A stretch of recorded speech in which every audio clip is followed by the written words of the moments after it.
নাকি মাজার একজন আছে, আগে ওরা খাইছে এখন এরা খেতে চায় না, কি বলছে না? মিজানুর রহমান আজদারী সাহেব তার যশোরের মাহফিলে বলেছেন, দেশে আহামরি কোনো পরিবর্তন আসে নাই, একদল খেয়ে গেছে আর দল খাওয়ার জন্য বসে আছে।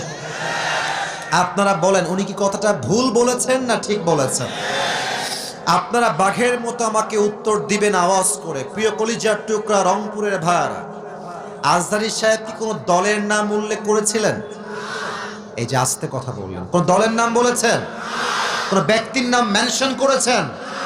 উনি জাস্ট বলেছেন একদল খেয়ে গেছে আর দল খাওয়ার জন্য বসে আছে, এতেই কিছু লোকের গায়ে আগুন ধরে গেছে।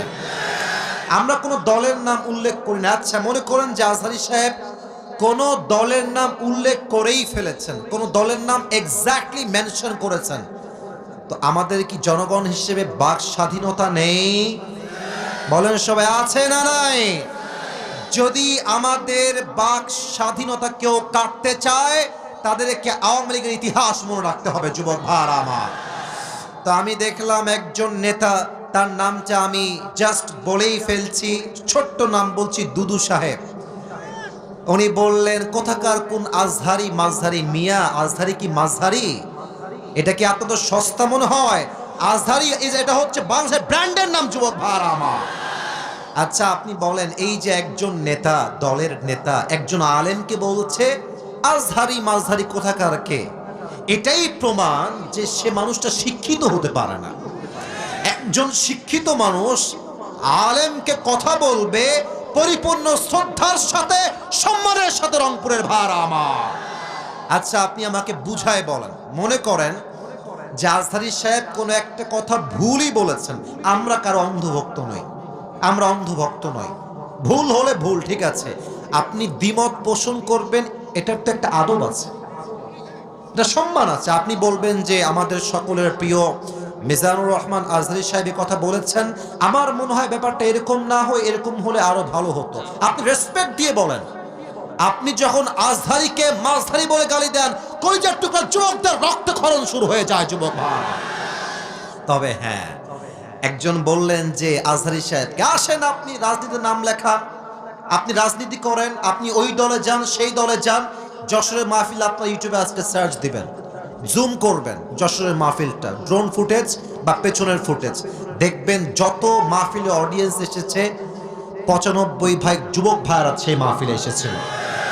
তো সবাই কি জামাত ইসলাম? তারা সবাই কি শিবির নাকি? তারা মিয়া, ঘোল খাওয়াই লাভ নাই, এসব ঘোল আর বাংলার মানুষ খাবে না। যুবক ভাই, জামাত ইসলাম নয়, বিএনপির লোকরাও আজহারীকে কলিজা থেকে ভালোবাসে। যুবক ভাইরা, ওই যে যশোরের মাহফিল, আওয়ামী লীগও ছিল, বিএনপিও ছিল, যুবকও ছিল, মায়েরাও ছিল, বোনেরাও ছিল।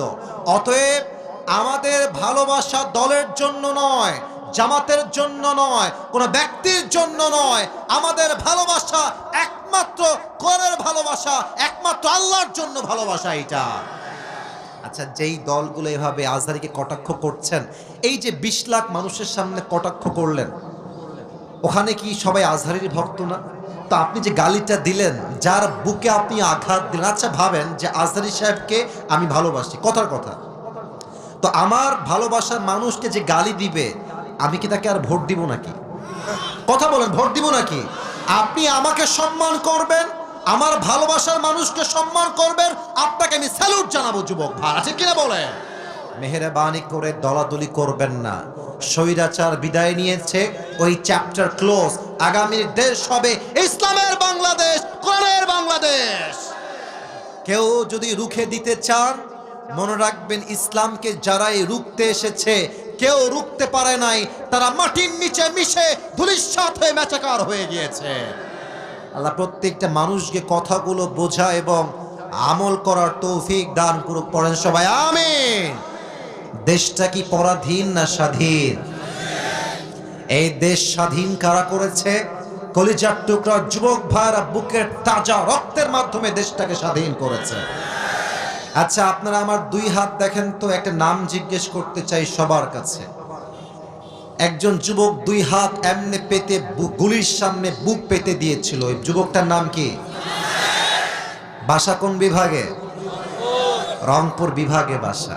এটা মাথায় রাখতে হবে। রংপুরের সন্তানরা বিড়ালের বাচ্চা নয়, সব সিংহের বাচ্চাগুলো আমার সামনে বসে আছে।